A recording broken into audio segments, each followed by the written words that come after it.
Okay, I'm going to call the meeting of the Cannon Beach Planning Commission to order. Ask for a motion to approve the agenda. So moved. Second. Any discussion? Ask, Katie, would you call the roll? Commissioner Newton, Yes. Commissioner Bates, Yes. Commissioner Moritz, Yes. Commissioner Bennett,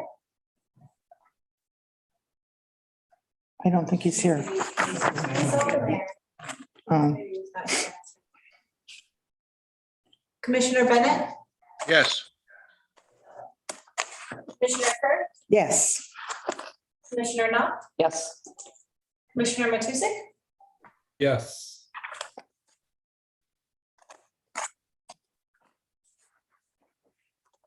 Okay, now we have consideration of the minutes from the March 24th, 22 Planning Commission meeting. Are there any amendments to the minutes at this time? Anything? Okay, is there a motion to approve the minutes? I'll move. I'll second. Okay, any discussion? No? Could we have a call of the roll? Commissioner Bennett, Was not there. He wasn't here, so he's abstains. Commissioner Kirk, Yes. Commissioner Knopf, Yes. Commissioner Newton, Yes. Commissioner Bates, Yes. Commissioner Moritz. Yes. Okay. Now we have consideration of the minutes from the March 31st meeting. And are there any amendments to those minutes? Okay, could we have a motion to approve the minutes? So moved. Second, Second. any discussion? Okay, I'll call it the roll. Commissioner Bates. Yes. Commissioner Moritz, Yes. Commissioner Bennett, was your question? He wouldn't have Abstain. been here for that. Abstain. Commissioner Kirk, Yes. Commissioner Knopf, Yes. Commissioner Newton. Yes. Okay, now the next order of business is the election of officers. If I'm chairing it, can I? Sure. Okay, Bet. all right. So first of all, I was just going to say that I think it makes sense for the chair to be someone who's going to be on here with some longevity. And so at this time, and someone who has who has the most experience with these meetings. So at this time, I'm going to nominate Clay Newton to be the new chair. I second. Any other nominations? Is anyone else feeling like they want the role? No, please take it. Okay. Okay, then I guess we can call for a vote. Commissioner Kirk, Yes. Commissioner Knopf, Yes. Commissioner Newton, Yes. Commissioner Bates. Yes. Commissioner Moritz, Yes. Commissioner Bennett, Yes. Commissioner Matusik, Yes. Okay, and now the next person we have to elect is the vice chair. Just my opinion, I think, again, it would be best if it's someone who is going to at least be here for a while and has experience sitting on the planning commission. So I nominate Barb Knopp. I second. Oh,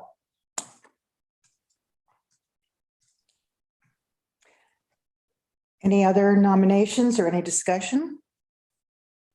Anybody else feel like they would like to do it? And nominate themselves? Kind of embarrassing, but okay. Could we call for a vote? Commissioner Moritz, yes. Commissioner Matusik, Yes. Commissioner Bennett, Yes. Commissioner Kirk, Yes. Commissioner Knopf, Yes. Commissioner Newton, Yes. Commissioner Bates. Yes. Okay, Congratulations. So, Like, yes. Don't miss the meeting. What's your number, Barb? Yeah, I'll give you my number. okay. So next, we're going to go to the first order of business, and I have to read this kind of long thing. Okay, this is a quasi-judicial hearing regarding public hearing and consideration of CU 2103, Jacqueline O. Brown request for a conditional use permit for shoreline stabilization at 116 North Laurel Street. CU 2103, Jacqueline O. Brown revocable trust request for a conditional use permit to replace approximately 50 cubic yards of sand that has eroded the bank on the west side of the property. The property is located at 116 North Laurel Street, tax lot number 04000, map 51019 9DD, in a residential medium density R2 and oceanfront management overlay OM zone. The request will be reviewed under the Cannon Beach Municipal Code 17-14-030, conditional uses permitted, 17-42-060, specific standards, and 17-80-230 and 360, shoreline stabilization and preservation grading. Does anyone object to the jurisdiction of the Planning Commission to hear this matter at this time? A question on the, it seems like they want to do more than add 50. Is the application up to date? It seems like the proposal involves more than just adding 50 yards of sand, a fee or whatever. Does it not? Should we update the? This application is up to date and the applicants are here. That may be a better question for them. You can ask them questions directly when they do their presentation. That would be great. Yeah. Does any commission member believe he or she has a conflict of interest or personal bias? Hearing none. Has any commission member had any ex parte contacts or made a site visit? Site visit. Site visit. Okay. Can we have the staff report, please?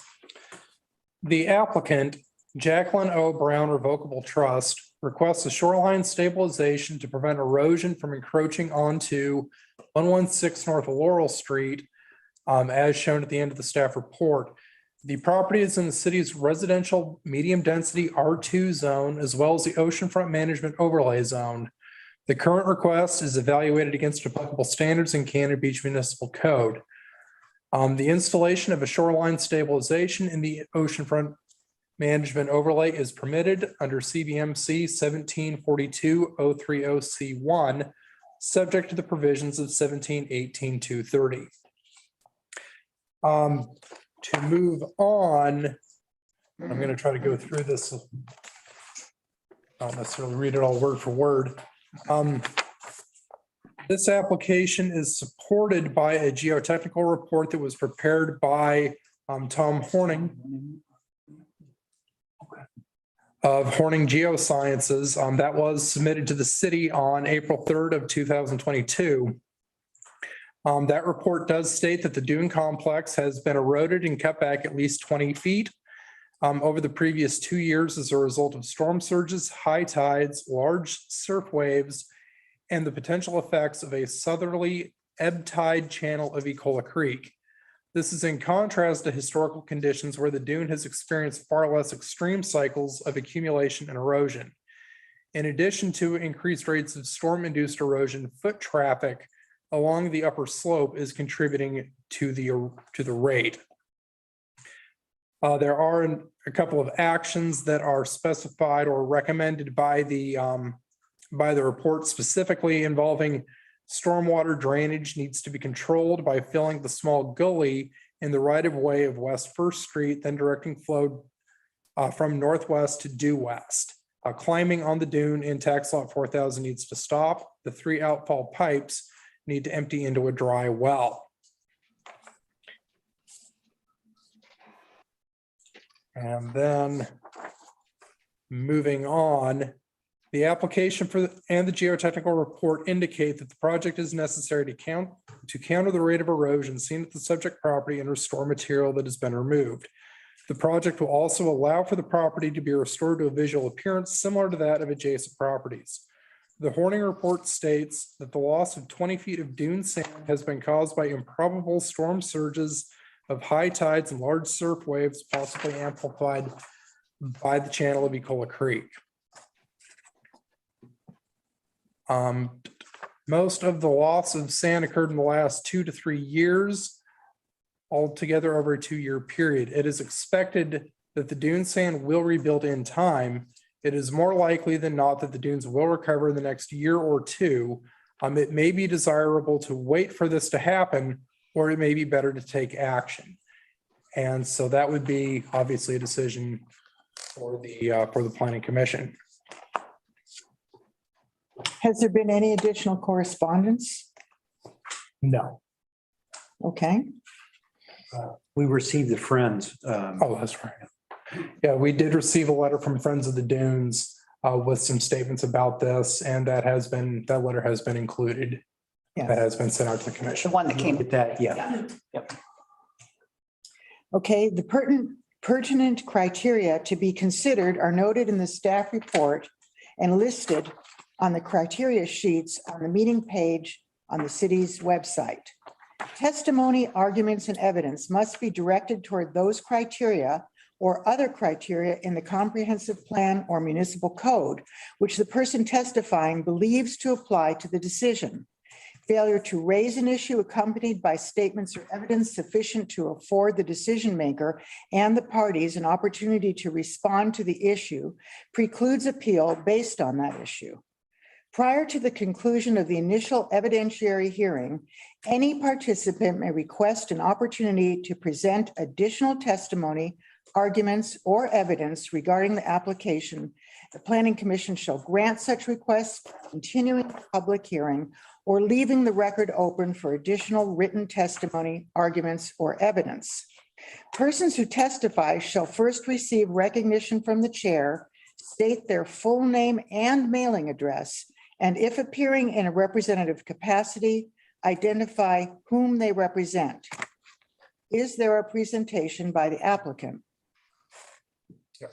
Yes.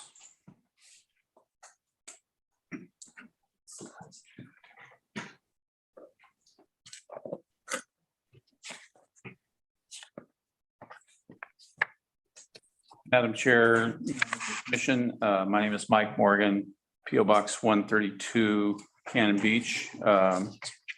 I'm a consultant to the property owners.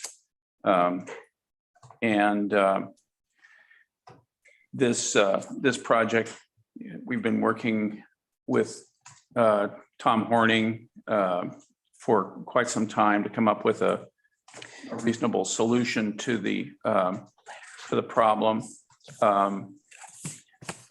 For a little history, this property before Mrs. Brown purchased the property, if some of you are aware of it, maybe Barb is, but the previous owners had to erect plywood panels along the top of the dune every year in order to keep their yard from being completely inundated by sand. The sand inundation was just ongoing and extensive. And then, as you can see in the Horning report, the erosion started to occur and started eating away at their bank. And you can see at the top of the bank, their Escalonia hedge has pretty much fallen away, and it is eating into their lawn. So we're not saying that it's threatening the house at this point. There's probably 30 feet between the edge of the cliff and the house, but it's making a significant inroad. So this is actually beach or dune restoration, unlike some of the other projects that I've brought to you recently. This is restoring a dune and trying to keep erosion at bay by by installing the dry well, installing about 50 yards of sand, and then imported sand, and then planting willows and beach grass throughout. And if you looked at the area to the south, it's an unusual situation because it's just a kind of a clean dune with no vegetation on it. That neighborhood in Laurel Street, for some reason they've been able to keep the dune managed and haven't had the kind of erosional impact that this property has. So the Brown property sits between the natural dune on Laurel Street and what we call the colloquially the nun's house to the north, which is protected by, which it is owned by the Sisters of Mary. So and the nun's house has a wooden seawall that was recently rebuilt, and you keep on going around towards downtown, and there's a series of seawalls, and then of course you get to downtown, and it's all armored. But so the objective here is to really restore the dune, plant vegetation, reshape First Street so that people and the drainage and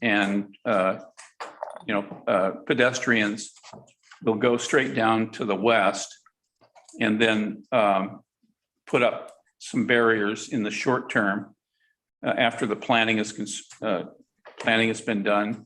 Some signage both at the bottom and along the side, so that people will not just make it a picnic, a picnic area. And we think that hopefully if the vegetation takes and it's fertilized and maintained and watered and monitored, it will start to attract sand to the areas. I mean, as you know, Breakers Point has a 70-foot dune because they have a lot of beach grass, and beach grass traps sand. So the idea here is to revegetate the dune, attract sand, and keep people off from for the next year until everything gets established. I think there might be some confusion in the original application.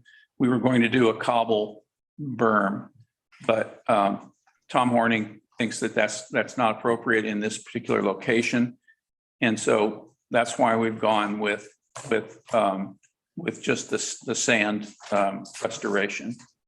Tom is on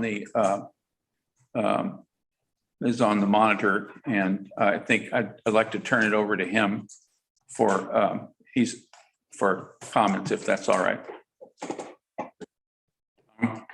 Thank you, Mike. I'll be glad to answer any questions. I can talk about the causes of the erosion as well as the causes of the accumulation of sand, which in the past has been fairly extensive in this place. Our solutions are to use local materials and to truck them in. I think the sand is to be mined in Manzanita from their dune field and trucked up Highway 101. So an excavator would probably be the equipment to be used to stack the sand on the face of the eroded dune. And hopefully we can get it stacked all the way up to the edge of the lawn where things are starting to fall away. We would like to put in a dry well for the disposal of drain water from the lawn and residential area. That would hopefully be large enough to contain surges from heavy rains and also distribute it underground out back into the river by percolation through the dunes. So with that, I'll be glad to answer any questions you may have. I have a question, Mr. Horning. To what extent do those 3 pipes that come out there, to what extent do they contribute to the degradation of that area? Well, I think it helps a little to create some depressions when they're flowing that then attract people to walk across the depression, because it's fairly steep going down the face of the dune. And so that has it tends to be the attraction point for the development of the trail. And as people walk up and down the trail, they push sand down slope and undermine the higher slope so that more sand comes down. So it's indirectly, it's causing most of the loss of support of the eroding face of the dune on the north side of the property. But wouldn't water coming out of the pipe contribute tremendously to the eating away of the dunes? Well, it would if it were allowed to empty directly onto the slope of the dune. We proposed digging a dry well 8 feet deep and filling it with round rock to hold the opening for storage during surges of stormwater. And then it would percolate laterally underground. So it wouldn't be causing any erosion. Yeah, my question was, to this, the way it is now, wasn't that a lot of it because of those pipes? Oh, well, they must have contributed to a certain amount, but the area that's been eroded away is so much larger. I would tend to think that they only account for about 10% of the loss of sand. So I had a question. I think in your report, Mr. Horning, you mentioned that you would suggest some different type of clay soil to be put in when you reroute the walking path straight down. Did I understand that suggestion correctly, that we wouldn't be just talking straight sand, but a different type of soil? Well, yes, the terrace in this area, which has the house and lawn on it, as well as the alleyway for the street going down to the dune, changes at the top of the dune. It's terrace clays, which are mostly silt and clay with a little bit of gravel in them. From the earlier dune terrace formation episodes of Ecola Creek from about 80,000 years ago, this elevated terrace once was down near sea level, very much at modern elevations, but in the ensuing 80,000 years since that warm period in between ice ages, the land has risen about 40 feet. And so that is being eroded back. It's also being buried by dune sand right now, or periodically eroded away. So in order to keep the soils as similar to the natural terrace clays that are already there, I'm recommending that we acquire a silt clay soil from the local hills or local rock quarries where they have it as overburden, and use it to fill in the depression where the public has been developing a trail. If we put sand in there, it would wash away in no time because of its lack of cohesion. But if we put in clay silt, it'll pack down and have the same physical properties as the rest of the terrace. So there won't be a discontinuity in composition, which attracts water and pedestrian foot traffic. So it would be sort of a two-step process. You mentioned the mined sand for Manzanita, but in fact, we first see you putting down a clay soil and then bringing in sand on top to fill in the rest of the dune. Do I understand that properly?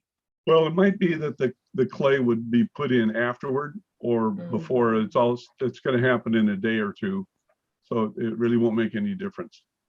Okay, so we're talking about two different types of soils that will be brought in. Yes. Okay. I have a question. Where will the well be placed? What would the location of the well be? Will it be on the applicant's property or on the beach? Actually, the applicant's property goes, it's one of the old flats of Cannon Beach downtown, and their property line actually goes out to the low tide line. Okay. But the dry well will be, I mean, if you looked at the property, the dry well will be right below the pipes. So the pipes will be replumbed, so they go down into the dry well. And how do you contain it? It's just, How do you contain what? the rocks, once you set them in there, eventually won't they erode out? No, they won't go anywhere. Not 5 yards of cobble. That's a lot of 2 inch, I think you said. 4 to 8 inch cobble is typically what we've used. Where will the signs be placed to keep? I'm assuming, I'm assuming several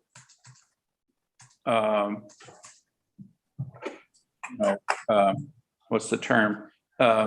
Not obtrusive, unobtrusive signs that say, please stay off the dune restoration and process.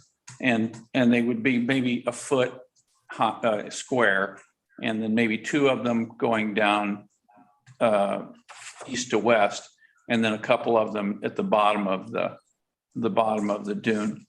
And maybe some tape or some kind of, at least in the short term, for this season, some tape would be strung along the property line. Would the signs be temporary? Oh, yeah. Okay. I mean, once it, if everything works and the willows grow and the beach grass grows, then there will be no need for it. But it's important to get it established. You're seem to be advocating for self-monitoring by the applicant. No, I mean, I think the requirement of the staff is that there be a third-party monitor. So an independent monitor. Well, I would think that Mr. Horning would be I mean, he's a licensed engineering geologist and is, perfectly capable of writing a monitoring report every year. And how does that work? Who pays for that?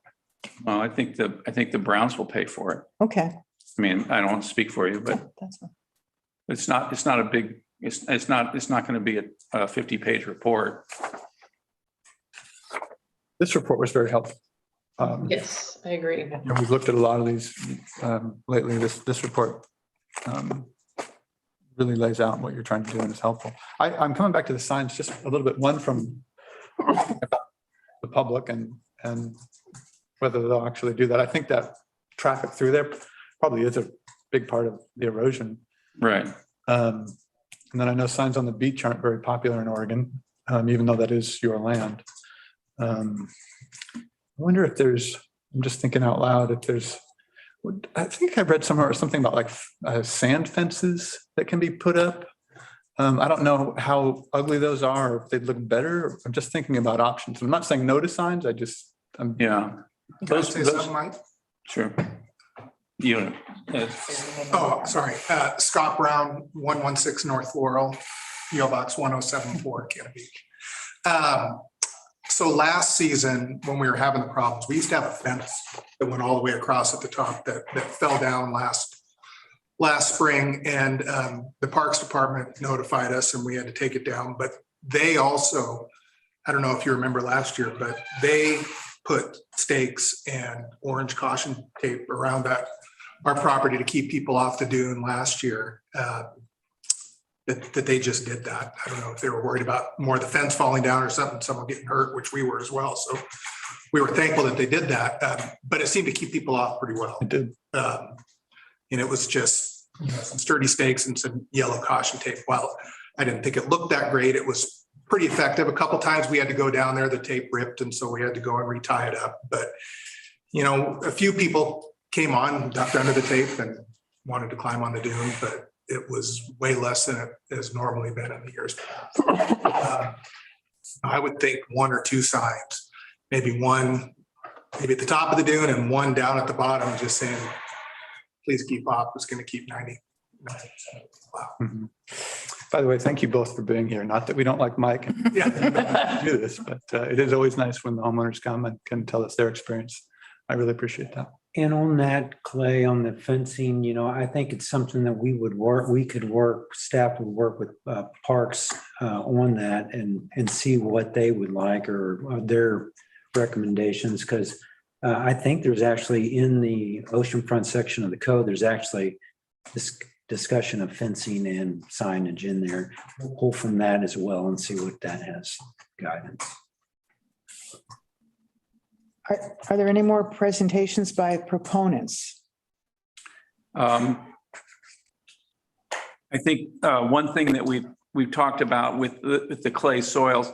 Now, if you can see on the aerial photos, it shows the state vegetation line. The green line is on the cities. I don't know if you can pull that up, or is it there on that map, Jeff? I can put it on there. Yeah, vegetation line. Yeah. So the 50 cubic yard standard is the state parks requirement. So you can put 50 cubic yards on the west side or on the west side of the vegetation line, but east of the vegetation line is not state parks jurisdiction. So it might be something that we would like to do to try to keep that, to get some vegetation going where that sheer cliff is, and maybe pack some soil that Tom was talking about, and plant some shrubs such as some native veg like salal, and salal interestingly does grow on the ocean front if it's watered and taken care of, and that would be they've got deep root systems, and it would be something that we could do. But we would like to be able to have the option of putting some of that material up against the bank. And we could plant willows up at the top of the bank, but then they get out of control. It blocks the view, and they'd have to, I don't know if we're even allowed to cut willows anymore, but that would be a problem. But salal would be a nice solution to the erosion up at the very top.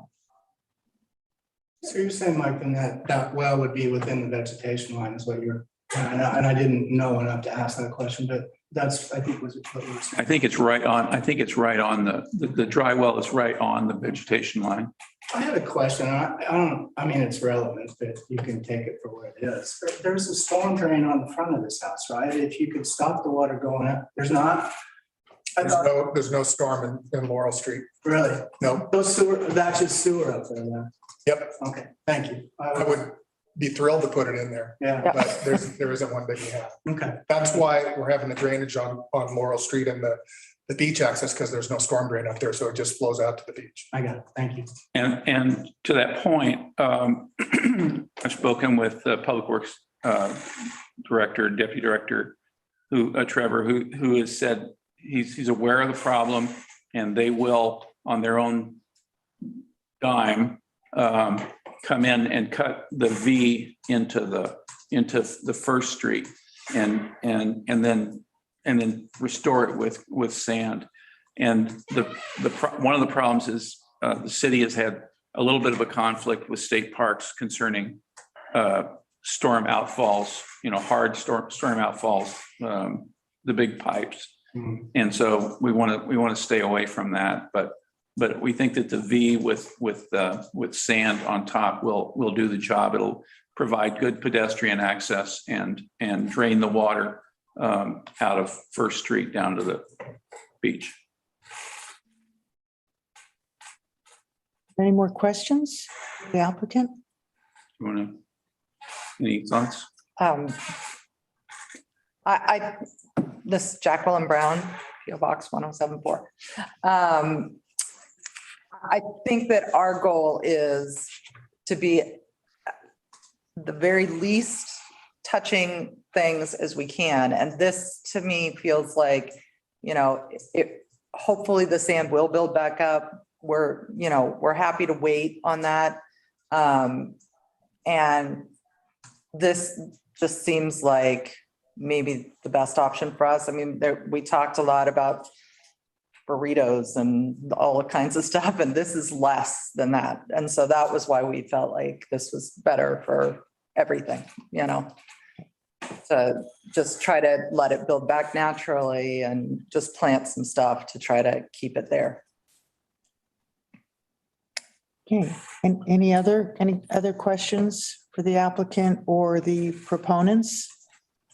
I'm glad you said that, because in my mind, I was kind of thinking about I'm glad you said the bit about how build something that will sustain it and allow it to build back naturally, because in my mind, I'm thinking about the depth of that cliff, 50 cubic yards. It's plenty of sand, but it isn't going to fill that gap. Right. And I mean, when you look at how much we lost, because it used to go way out, and we had a 20-foot wall at one point, sheer cliff of sand, and it all just slid down. So I am hoping that this will rebuild that slowly over time. And like I said, we're willing to wait. I don't think we're, going to lose a ton of our lawn or anything, but I do think it has slowly been creeping, and I'd like to get something there so that it can naturally build. And right now, I mean, those pipes used to be buried. They were gone. We never saw them, except for when there was a heavy storm. There might be a little depression there, but they're now out. I mean, kids are swinging on them. It's like, it's mayhem. So a lot of my concerns have been on the kids, hurting themselves or something happening. Because when the fence fell and the bushes started falling and stuff like that, there were still kids playing out there and stuff. So I would just like to get something up there so that it can start rebuilding. We love having the kids on the dune. We don't have any problem with that. It's just right now, it's just not a good time. It's just naturally, it's taken it away. And so we have a lot of fears that somebody's going to get hurt. Thank you. Okay. Any other questions for the applicant or the proponents? Okay, are there any presentations by opponents to this project? Is there a staff response? Staff recommends approval of this conditional use permit for non-structural shoreline stabilization, subject to the conditions outlined in the decision in the staff report, and requires the planning commission to make a determination on whether to table the decision after 2 years of monitoring and analysis. The conditions would include that the applicant coordinate the project with Oregon Parks and Recreation Department and obtain all necessary permits. That the planning commission provides preferred vegetation planning guidance for dune management plan. Any preservation grading shall be subject to the conditions described in the staff report. Before any work is performed with power equipment in the area, the city shall be given at least 48 hours notice prior to commencing work. Any vehicle access permits for operation west of the vegetation line shall be obtained. Yearly monitoring of the area by photographic documentation provided to the city by the applicant. And then condition 6, planning commission determination to table decision after 2 years of monitoring and analysis. And in addition to monitoring that would be provided by the applicant, the city is going through a contract selection process that we've mentioned before for the operation of a drone that would be capturing photograph and video documentation of these shoreline stabilization projects along the entire coastline of the city. And so that would also contribute to the monitoring that would be taking place, being provided by the applicant. Could you explain what you mean about the tabling? I don't quite understand that. I would, and I, would have liked to have heard, Mr. Horning had mentioned in his application or in his report that he, what's the statement in the staff report? But he said, that you could either take action now and wait 2 years and see if it actually builds back or not.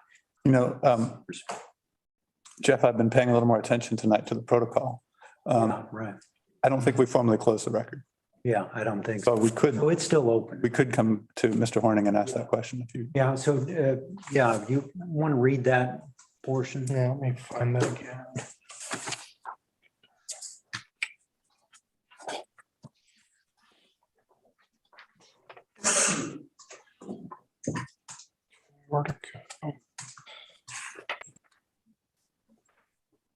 Sorry, it's just taking.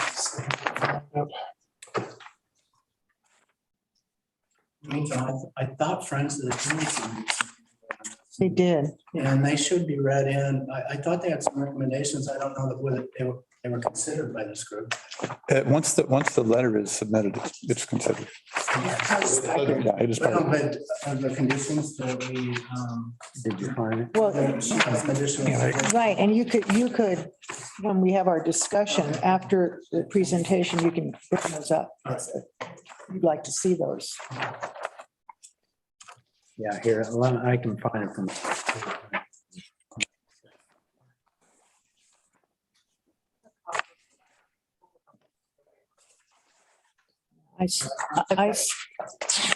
So, Yeah, I would. and I'd like to share, but I read it. Hey, here we go. So it's in the section regarding 1780-110, which is conditional use approval standards. And it says, the Horning report states, quote, "The loss of 20 feet of dune sand has been caused by improbable storm surges of high tides and large surf waves, possibly amplified by a southerly position of the ebb tide channel of Ecola Creek. Most of the loss of sand occurred in only 2 or 3 days, altogether over a 2-year period. It is expected that the dune sand will rebuild with time. It is more likely than not that dunes will recover in the next year or 2. It may be desirable to wait for this to happen, or it may be better to take action."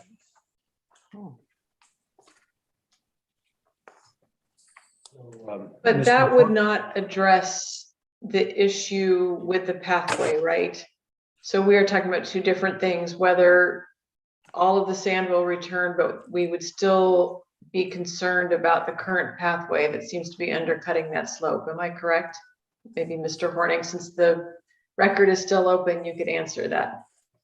Yes, that's the case. On the one hand, you have traffic contributing to the downslope movement of sand. And the other part is there's erosion at the bottom that's undercutting things and contributing to the loss of the slope. So it's 2 different mechanisms at play. If the numbers that I think that it's likely that within 2 years, assuming we don't have an unusual storm surge again, like we've had the last 2 years, I think probably that would do a fairly good job of healing itself. On the other hand, I've been known to say that after a big windstorm the next year, that there's no possibility that another big windstorm would come along, but we know what happened in 2007.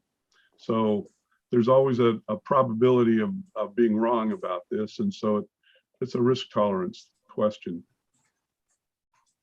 and the dry well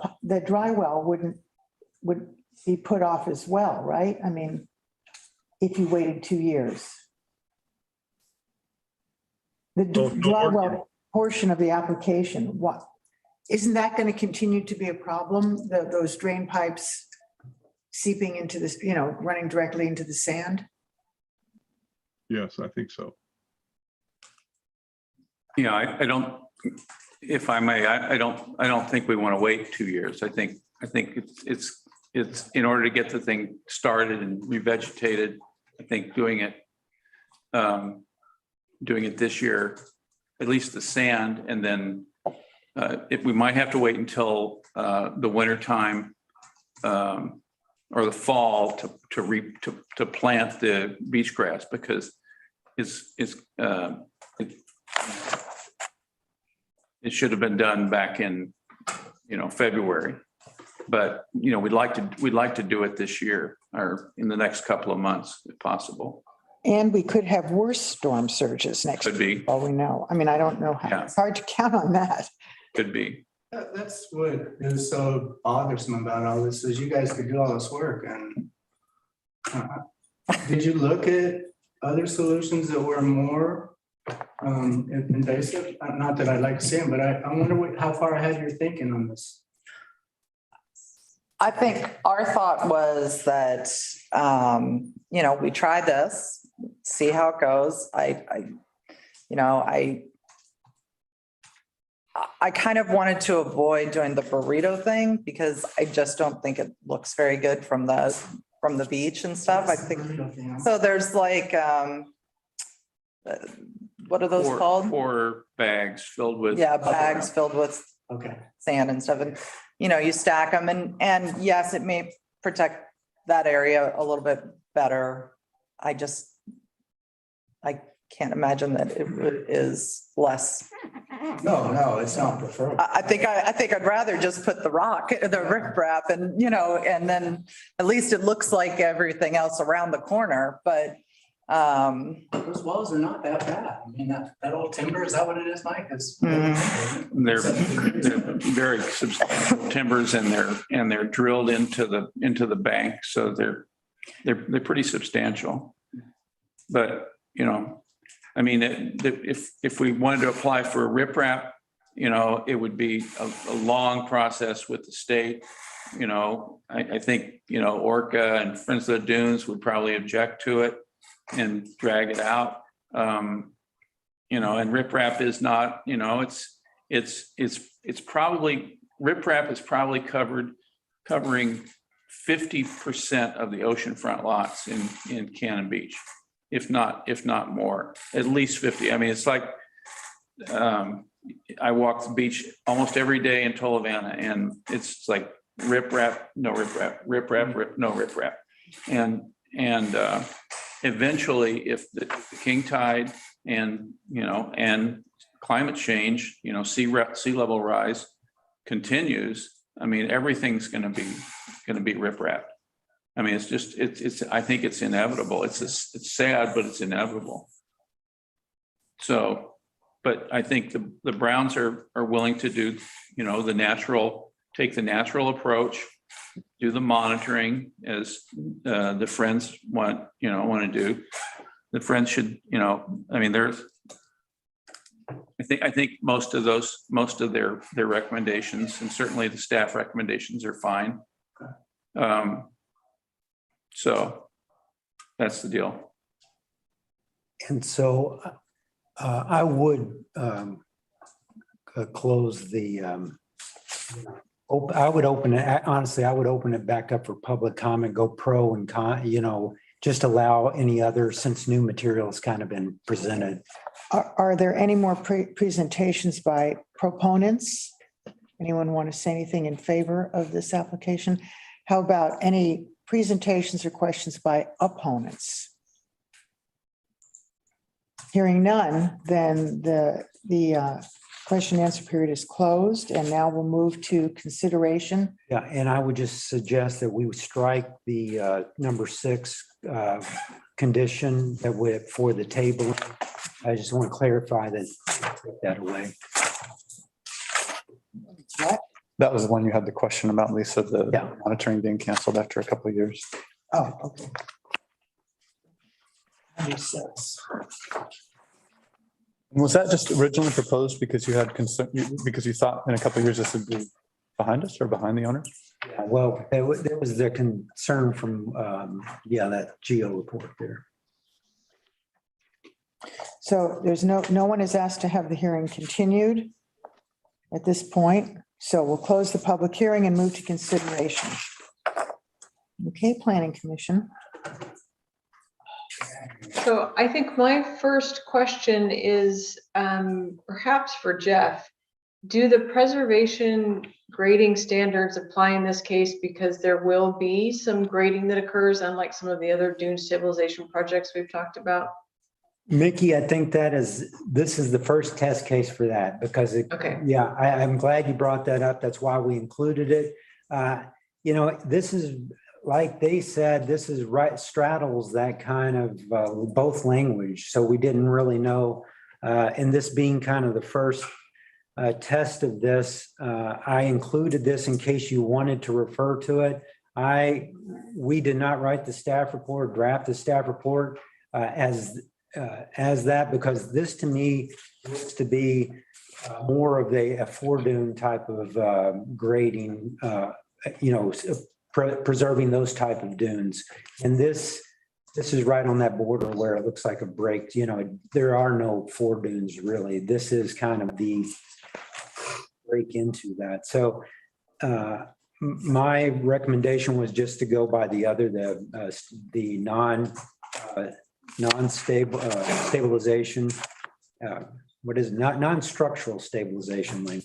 And so, but it's there if you want to include, a volume, erosion control measures. Those are all mentioned in here and the monitoring report. That's why it's there if you want to speak to those standards as well.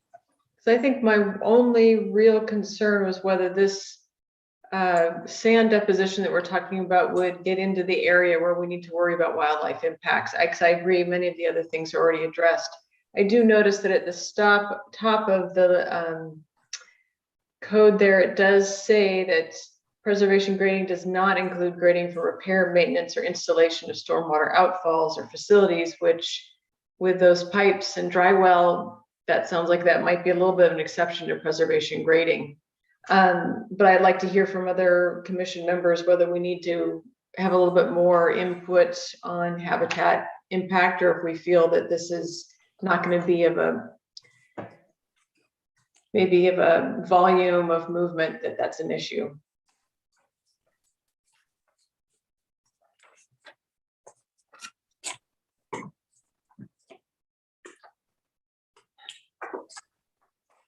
Now you're making me worry about it. Well, I think they've done a really good job of staying out of the preservation side. Yes, we could be in that conversation here, but I don't think we are. I do think that we need to be conscientious of the impact, whether we're talking 50 cubic yards or a greater scope of some of the issues that we're talking about. Wildlife, you mentioned, Mickey. And, it looks like it is actually in the language. Friends of the Dunes asked for impact on razor clam habitat, and that could be in the follow-up report. But I don't know that we need to take the whole preservation grading section. I think it's a valiant effort on their part to not go down that much more drastic path. I think it's really close. It's super close. Yeah, no question. No question. Isn't there something in here about after 2 years, the planning commission will look at it again and see? I saw that. That was 6 down here under the recommendations, page 7 and 8. And Rob and Jeff are suggesting we strike that after what? But we are still requesting yearly monitoring. The yearly monitoring, it just doesn't stop after 2 years. Right. But if there was an issue when we monitored it, then we would be rediscussing what's going on. As any conditional Right. use allows. Right. And would the planning commission, would the planning commission get any of the reports, or how would the planning commission be aware if there was an issue? Well, I know Cannon Beach. Citizens will let us. But yeah, we'll have the geo report comes to us. We see drastic, and we go out all the time, and so does Public Works to that, especially that area. So we'll be monitoring that along with the geo report that comes in. It's like Barb said, also, we have the ability to bring it back to you at any time. So you guys are also our eyes on that as well. Okay, I mean, and I don't mean to sound distrustful, but I just want to make sure it's not entirely dependent on, the planning department deciding, oh, this is a problem. I mean, I think we need to have, Yeah, nothing ever is, let me tell you. okay. All right. I think if Okay. there's a problem too, we're gonna, the homeowners will be back before us with, this isn't working. Here are the reports supporting what we've done and what worked and what didn't. And if they don't have the reports, it's a very different conversation than if they do. Or if the reports have meaningful information in them. Right. It's a very different conversation. So I think it's, self-protecting to have. Right. And these seem to be very responsible applicants. But my concern is that what if they weren't? And what if no report was issued at all? What if they just skipped the report? Like what happened with the dunes when there were supposed to be reports and they never were done. And we find out years later that they weren't done. That's what concerns me. How do we know, or the oversight and accountability is the only part that I'm concerned about. Yeah, I don't know about that. I wasn't here during that time. I can't speak to the history. No. So I understand that we will do that. And quite frankly, that's why you also have NGOs like Friends of the Dunes and others, because they help oversight. That's the public's part of all of this. We do our best, and the staff will from here on. Maybe they didn't. They dropped the ball occasionally in the past, but that's also because there was one planner and you guys are doing some high technical work here and requiring applicants and projects to be very specific and monitored. One person can't do all of that. You need more staff to do this kind of stuff. So Don't you feel though, Lisa, that long-term, the answer to this is they're not going to be alone coming before us. In fact, everybody in that beachfront at some point is going to come here, and it's be more of a community thing where we set up the infrastructure to do this ourselves as opposed to relying upon homeowners who might forget.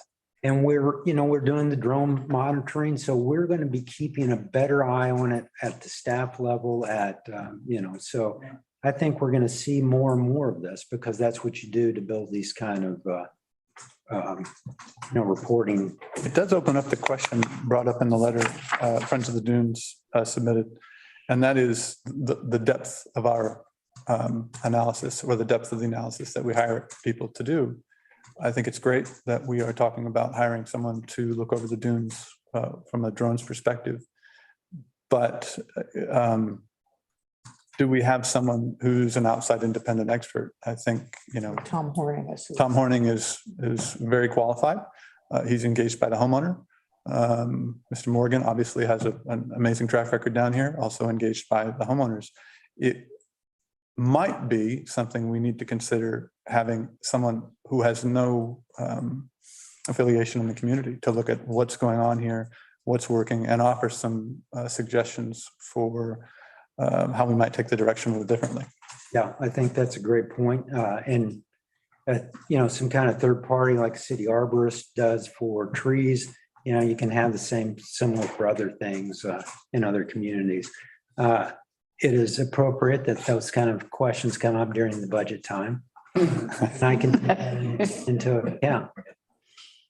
Yeah. What I would be curious about, maybe I don't know, I don't think it's for tonight's conversation, but I would be curious what sort of cost there is around that sort of independent analysis. Yeah. Just so we could have a meaningful conversation around it. It suggests that it's at the expense of the permit holder. I couldn't say yes to that, not knowing what something like that costs. I certainly wouldn't want to obligate the city to it either without having an understanding, but. Yeah, and Clay, also the other communities, the 6 other beach communities that do management, I'd be interested to see if any of them do anything like this, Mm-hmm. party type of thing. Couldn't we get Earthworks or whoever, just get us a survey of that? And it's part of it. I mean, if we're going to do a code audit, it might be worthwhile to, I'm stepping outside the bounds of this discussion, but No, I don't think so.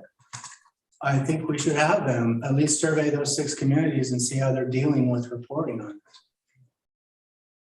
It's definitely been hot in the past and probably. No, I think we can also ask Meg Reed of the LCD would also be happy to kind of look into that. The problem is, it's very difficult to figure out what an independent evaluation is, because as soon as the city hires somebody, it's no longer really an independent evaluation, because they're getting paid by the city and they're going to, maybe even not consciously, but it's like when you hire a expert witness in a court case, the side hiring the witness is hiring them because they're trying to get their point across. You know, they want things to look good for them. And so, I mean, I don't know how you do that. It's certainly imperfect, but Yeah. you know, it would be one step closer to something that was independent, I think. And again, not perfect. And the improvement in technology is going to help us immensely.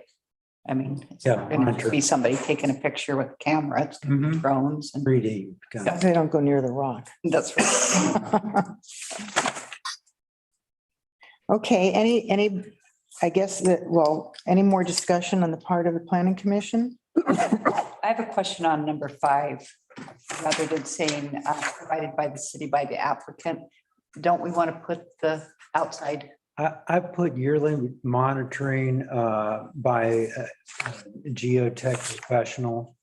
So it's changed from what's in the. Yeah, well, I just took notes while you guys were Okay, talking. okay. And so I just put yearly monitor by geotech professional, documenting with photographic documentation, and then at the expense of the applicant provided to the city yearly.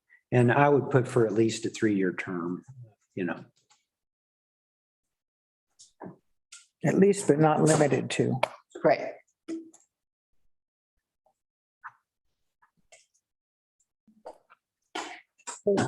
Is there a motion to approve with conditions, or deny the application? I move to approve with the conditions outlined by our staff, with the exception of 6 and the amendment of 5 to read, and pay close attention here so I get this. Yearly monitoring of the area by a geotechnical professional, by photographic documentation, and we should probably add a little more here, provided to the city by the applicant for at least, but not limited to, a period of 3 years. We wanted more than just photos. Is that true? Sure, geo report. Geo report. Okay.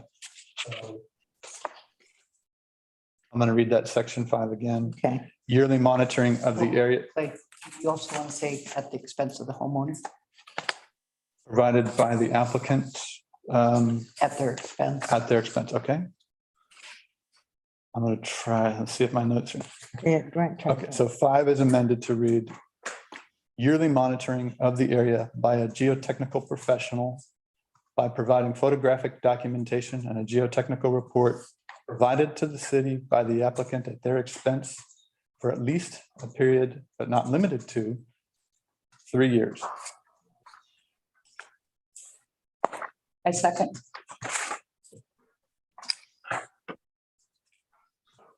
Okay, call the vote. Yes. Commissioner Newton, Yes. Commissioner Bates, Yes. Commissioner Moritz, Yes. Commissioner Matusek, Yes. Commissioner Bennett, yes, Commissioner Kerr, Yes.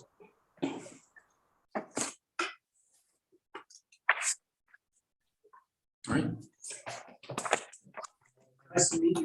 Thank you very much. Thanks, Tom. Good to see Mike. You can stay for the rest of the meeting. Go out and watch it all. You're gonna have to read this next. I know. It's long Are too. you done now, Lisa? Is that what? No, I'm done in July. Yeah. This is a we're going on to the next issue. This is a quasi-judicial hearing regarding public hearing and consideration SR 2201. Renata's request on behalf of Clark and Catherine Reed for a setback reduction for the conversion of an existing structure into an accessory dwelling unit at 2316 Pacific Street. SR 2201, David Bonata on behalf of Clark and Catherine Reed, application to allow a setback reduction to reduce the rear yard setback from the required 5 to 4 feet to convert the existing attic of a detached garage into an ADU according to Chapter 17.14 Residential Medium Density Zone of the Municipal Code. The addition of the ADU does not increase the nonconformity of the structure. However, the setback reduction is required to bring the existing structure into conformity according to Cannon Beach Municipal Code 1782-040B. The property is located at 2316 Pacific Street, tax lot 02802, map 51031AA, and in a residential lower density RL zone.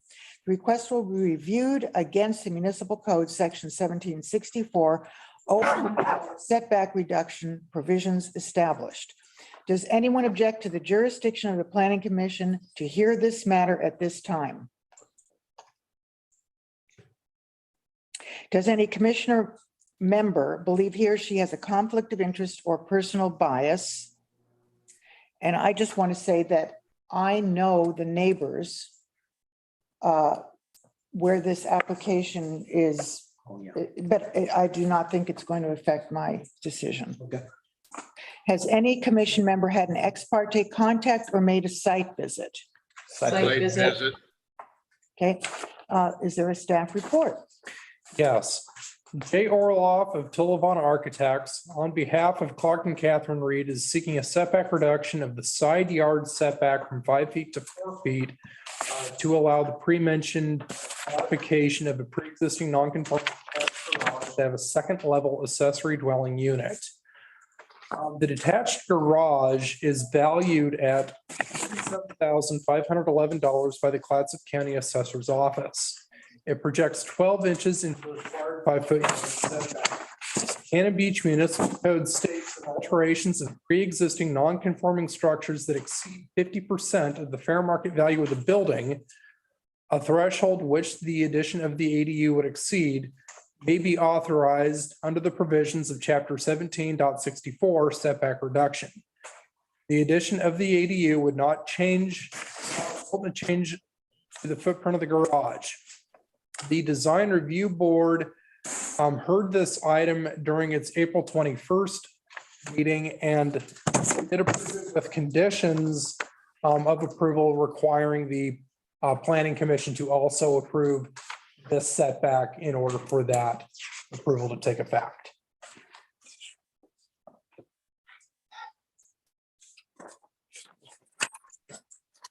Okay, is there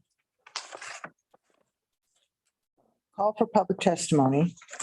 Is there any additional correspondence? There was a comment received in support of the project by Cecilia Farley in April 11th of 2022, and that should have been included in the packets. Okay. The pertinent criteria to be considered are noted in the staff reports and listed on the criteria sheets on the meeting page of the city's website. Testimony, arguments, and evidence must be directed towards those criteria or other criteria in the comprehensive plan or municipal code, which the person testifying believes to apply to the decision. Failure to raise an issue accompanied by statements or evidence sufficient to afford the decision maker and the parties an opportunity to respond to the issues precludes appeal based on that issue. Prior to the conclusion of the initial evidentiary hearing, any participant may request an opportunity to present additional testimony, arguments, or evidence regarding the application. The Planning Commission shall grant such requests by continuing the public hearing or leaving the record open for additional written testimony, arguments, or evidence. Persons who testify shall first receive recognition from the chair, state their full name and mailing address, and if appearing in a representative capacity, identify who they represent. Is there a presentation by the applicant? Yes. J. Orloff, 12 Architects, PO Box 648, 12 Park, Cannon Beach, 97145. Good evening, thank you for hearing our discussion today. I represent Clark and Catherine Reed, 2316 Pacific Street. Clark is a fourth generation Cannon Beach property owner, and his daughter also owns retail establishment Fetch in town here. We are here today, as noted in the staff report, that we would like to improve Clark's existing detached garage to accommodate an ADU. However, the existing structure does impede on the westward 5-foot setback.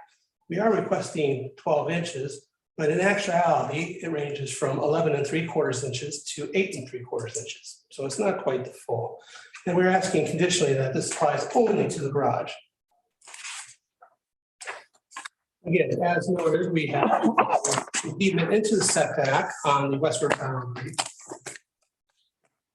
However, our new addition would be compliant with the required 5-foot setbacks. So we are not looking to accelerate the impediment, but actually slightly refine it to be less, as we will be removing the existing roof in that section at the top plate of the structure, which is a gable end, and adding a shed roof, which is lower in elevation.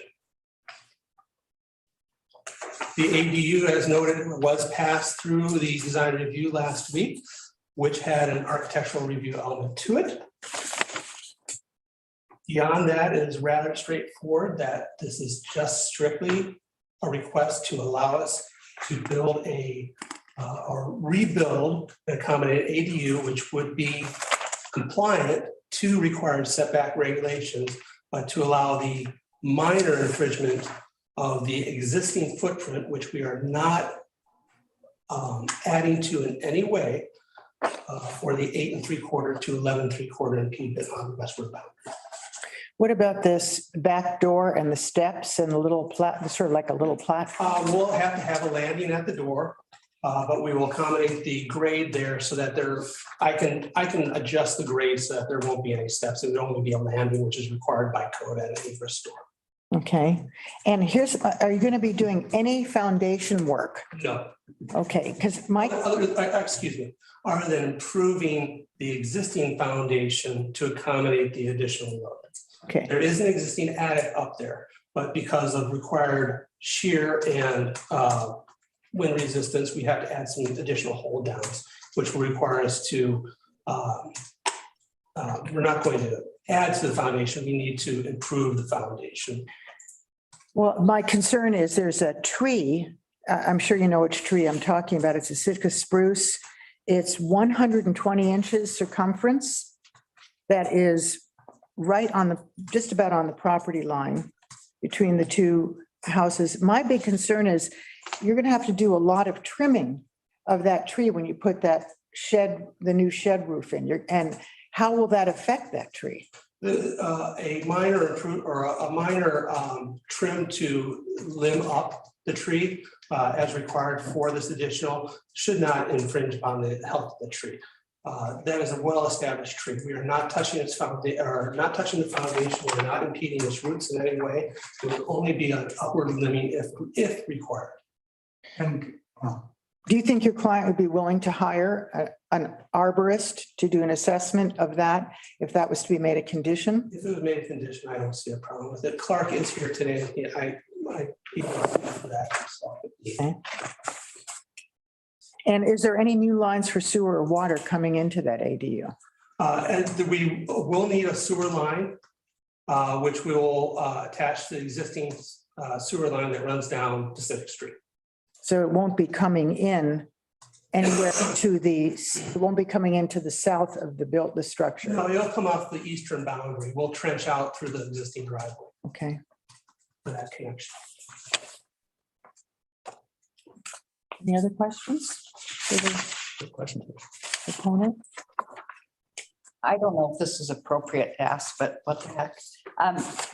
Who's going to live in this ADU? This is strictly for family use. Is not intended for long-term or short-term, which is a condition of the DRB that is not used for short-term rental. The family, this is a phase 1 of a 2-phase project, which phase 2 will be improvement of the existing house.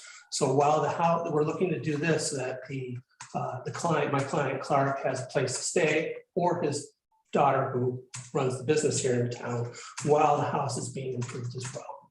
So that's actually would be a condition? not to be short-term. Short-term is already a condition of the DRB. Yeah, so that's already, well, it's already in our code that an accessory dwelling unit cannot be a short-term rental. Okay, great. I was kind of hoping it would be a long-term rental. That is not a condition of our DRB. I agree. I think ADUs are something that we definitely need in this community. I'm a proponent for that, mainly because of our lack of workforce housing. Right. And I encourage everyone. Yeah, How do you define ADU then? What is an ADU exactly? accessory, it's a second kitchen. A second kitchen? Less than 600 square feet. No, but technically, in our discussions, we've talked about workforce housing, affordable housing, ADUs, and all sorts of stuff that get wrapped up together into workforce housing. So Yeah, I'm a little confused that this is called an ADU as opposed to a mother-in-law quarter. well, we don't, Happened yet, though. We haven't changed the code Okay. at this point to Yeah. make any kind of requirement for long-term. getting there soon. Okay. Yeah. In fact, I my, thought this was going to be our first one. Yeah, I did too. Wishful thinking. Again, it's not intended to, but I mean, it's going to, if approved, will be there, and there's that possibility. I don't see that. I see it mostly for the family itself. There's no preclusion in the code currently from long-term ADUs being long-term rentals. no, Good.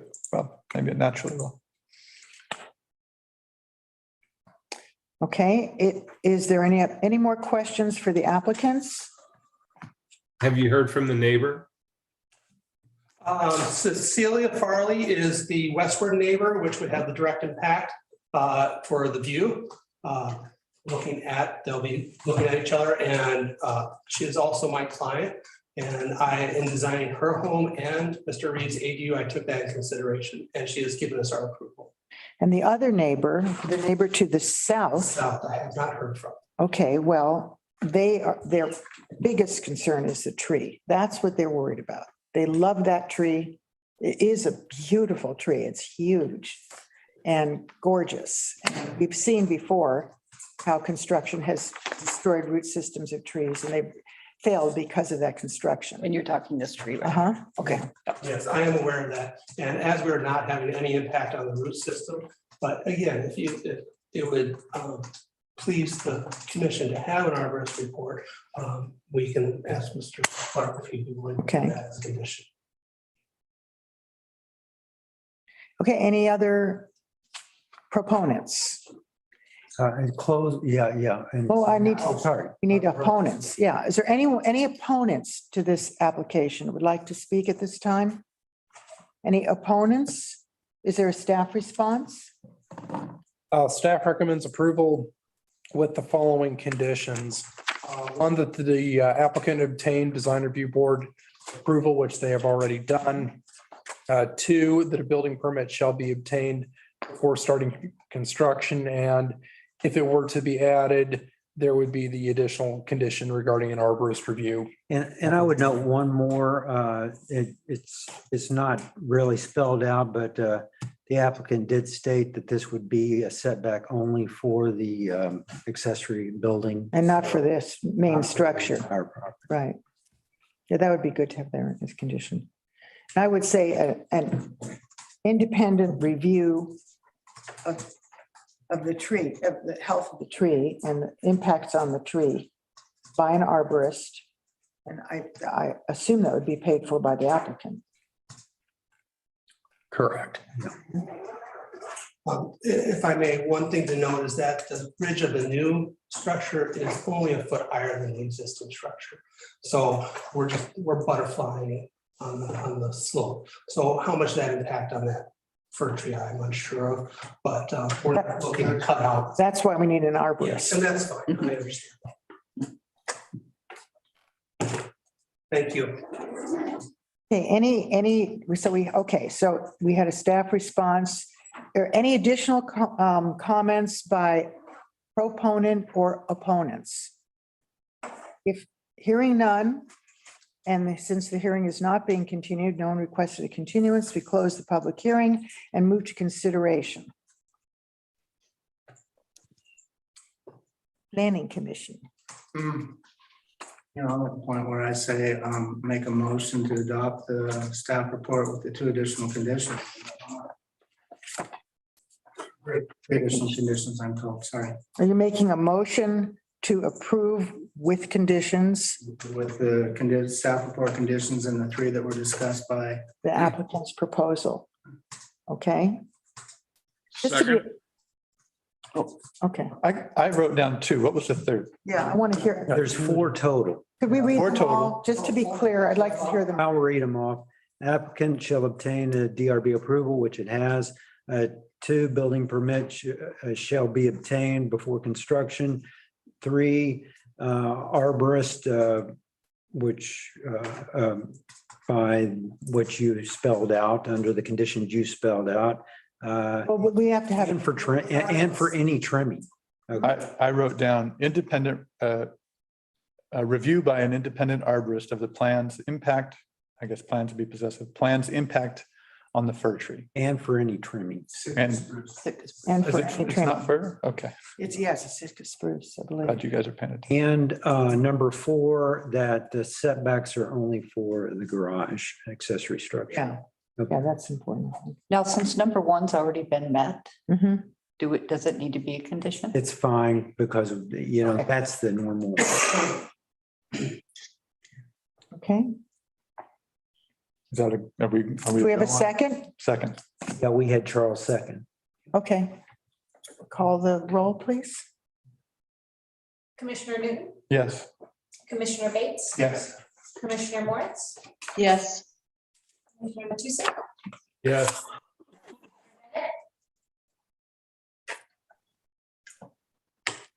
Commissioner Bennett, Yes. Commissioner Kirk, Yes. Commissioner Knott, Yes.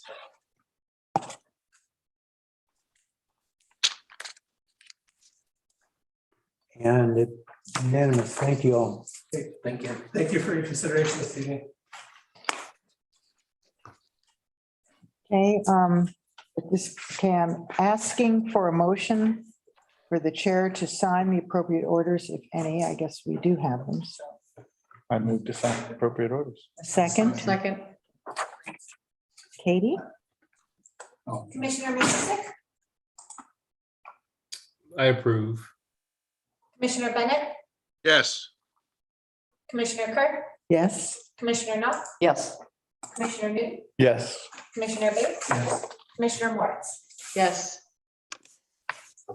Okay, is there a tree report? Any comments on the tree report? Have anything to say about the tree report? Jan asked for public comments, but I don't know if she wants to do that at good of the order or you want to wait, Jan, or, It could be good of the order. okay. Okay, well, I have a comment on, I'm not sure exactly how you say it. She's Etna. It's one of those last names, huh? Chizana, that's it, thank you, Chizana. I noted the other day, today actually, driving by it, there's a huge tree and there's a big foundation that's been dug that ripped away part of the roots of that gigantic tree, which there's no doubt that it's compromised that tree. I don't see how anyone could say it hasn't. It's another gigantic old tree. And first of all, I just hate the idea that that happened. That's just number one. But number two, it's going to create a hazard. Because if the health of that tree is compromised, it could come down on the house or on a past, Sending me the address of what. It's that one where the Ocean Lodge sign is, Yeah. Yes, that one. the Smith. Yeah, okay. Yeah, I mean, I don't understand how that happened. Well, they can build it there. It's their property. They can build their structure there. And they can take down, and the way our tree ordinance is written, they can just destroy a large. I don't know of another ordinance, and we'll be getting into that actually at the next meeting. But I don't know of another ordinance that would not allow you to build on your property because of a neighboring property.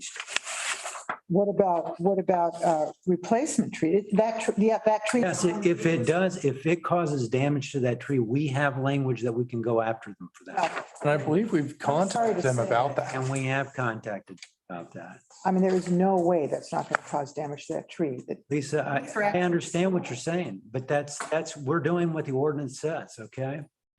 Yeah, well, we're on the ordinance, Logan Lane. Was that the one we discussed last time? No, this is another one. Logan Lane, yeah. Yeah, but we discussed Logan Lane, all those trees cut down there on the south end of right on the ocean front. Yeah. I mean, that was calculated to leave 4 trees and there's 4 smallest ones there. In fact, there was a tree there that they built a deck around and they cut it down.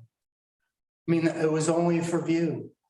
We've got a problem. Yeah, they're building, if you look at the footprint is in that, those trees. So they're taking that house down or? Yeah. The house is still occupied, isn't it? What are the expansion of that house, right?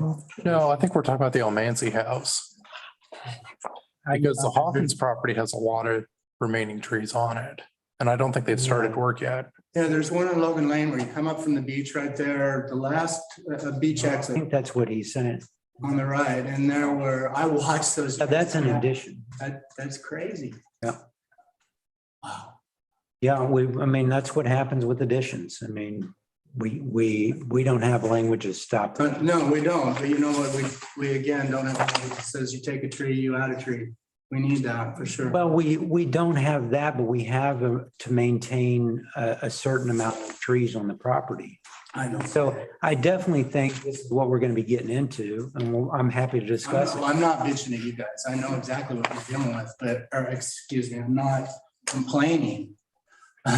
No, it's better. Please strike that. No, It's real careful next week. I don't transcribe everything. My mom last week was really bad. Our tree ordinance is totally inadequate as it exists now. And we know that. Yeah. I really appreciated Sam's letter. Yeah, that was a I thought great that was letter. really nice.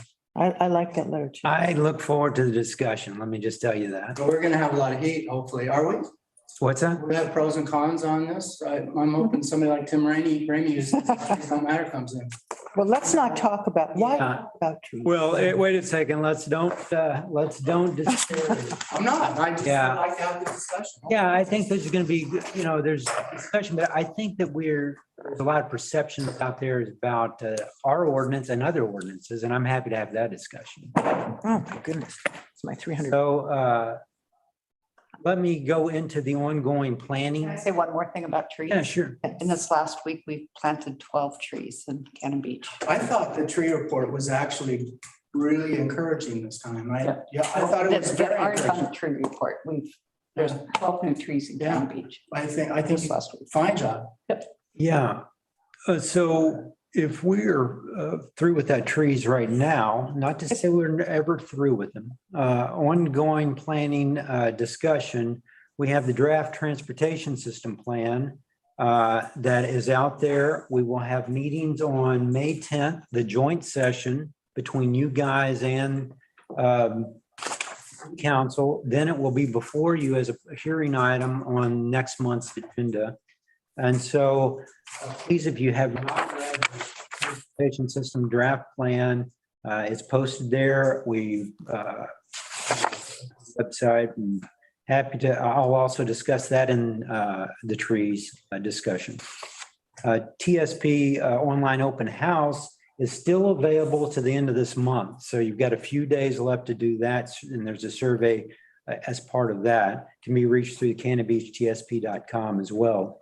And then code audit update. Thank you all for your feedback and your discussion. And hopefully you guys got the update and we've launched the code audit web page for posting. So if anybody else has materials that they'd like to see posted there, please send them to me and I'll post them. Can I get a, so that's just available to the members of the people working? It's public and. So a public person can send you something to publish? Sure. Great, that's So good. then we're also going to be looking at, discussions with the consultant about putting that survey out to the general public. And so haven't heard back from them on that, but hopefully this week we'll get that discussion going. Well, you did have one survey. On the village character for you guys. Oh, that was only for us. Joint, Okay. yeah. There's another survey that's circulating, Survey Monkey. It seems to be linked with the Gazette. Oh, that's not a survey. Yeah, I know, but who is sponsoring that? I guess that's this paper. Oh, yeah, okay. Yeah, no, it's not a search. It's like, do you? Do you agree? It's one question, do you agree? And then there's been a letter published By the trying to get as many people as possible to say, we don't want a size limit. Yeah, that's why our surveys need to be scientific or. Well, that survey is not even a survey, doesn't even deserve to be called a survey. Okay. So, And I'm just happy to have live people in this room other than us. I was, it's not that I don't like these people, but it's great to be back with some public feedback and, that's all I have really right now. okay. Keep this up. Yeah.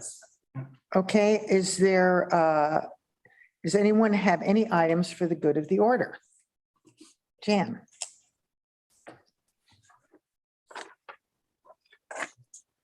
Box 778 Cannon Beach, 97110. Dear Planning Commissioners, I just want to thank all of you who spoke up for protecting trees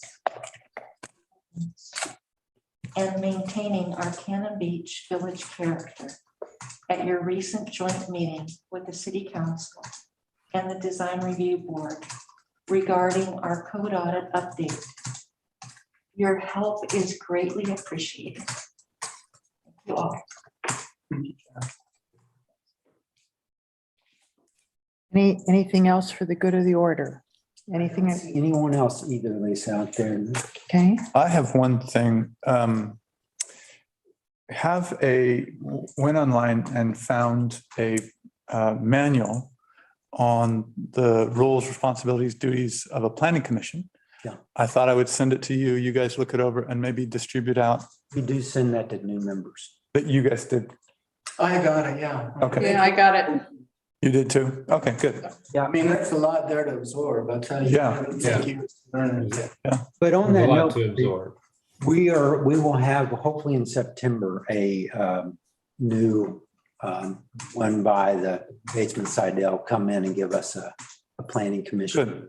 I think that is, I'd like a refresher too. Yeah, and just to be able to ask questions of them, I think is always a great thing.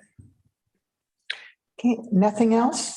One last thing. I came up with another idea that I did not think about in our joint session relative to ideas that I wanted to see moving forward in Cannon Beach.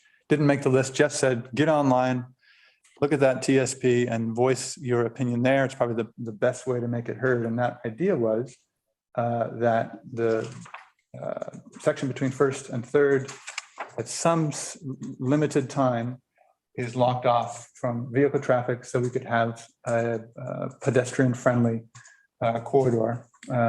If you like that idea, the best way to help move it along in the process is to get on that TSP website and fill out the survey. That it is on the table now in the plan. You may have already read that, but it is an idea that's been floated, and you can voice support for it by just saying so online. So we had a street fair there this Saturday. Oh, Earth Day, yeah. How was that? From 11 to 1.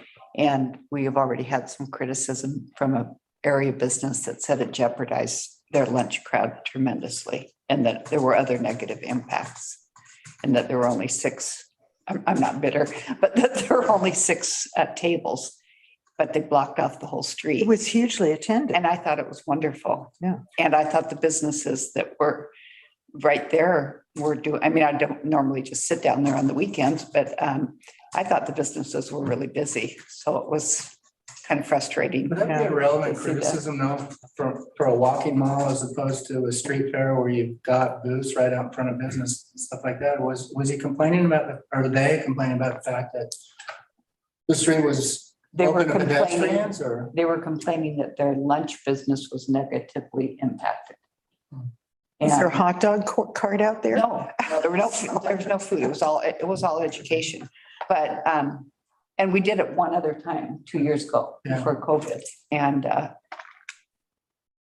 You know, what's kind of neat is in Portland, you see that the businesses actually expand into the city and you have more seating. so that's part of the discussion. And I, you know, like Mike, I kind of welcome that discussion. I hope they come and voice their frustration with Yeah. what happened in the past so we can talk about So how we it can- might be different. Right. Yeah. And I have one other thing for the good of the order is that I think a lot of us didn't realize that Darrell's last meeting was in April. And I feel This is April. I mean, was in March, and I feel really bad because he Have a little. didn't know it either. Yeah. I was gonna bring some champagne and cookies. Oh, man, We have to drink the champagne. we can do that next. Second. Oh, I didn't know that. Well, and also I want to thank Lisa for stepping in and doing this. Yeah. Yeah, thank you. Lisa. Yeah, Yeah, thanks, I heard your Lisa. notes. yeah. you should. I don't think I've written anything bad on them. Let me make Okay, sure. I'll send to them. Oh, well, one little comment. There's another note page. Let me Oh, get, good, thank you. they're really good notes. Excellent notes, Jeff. I just like, Thank you. didn't have to even think. But, so, yeah, I think we should Yeah, we will. think of some idea because 8 years and 4 of those, I believe, was as chair, at least 4. And so I really, I mean, a send off is really in order. I think so. All right. Well, thank you all. Thank you. Thanks, everybody. Meeting is adjourned.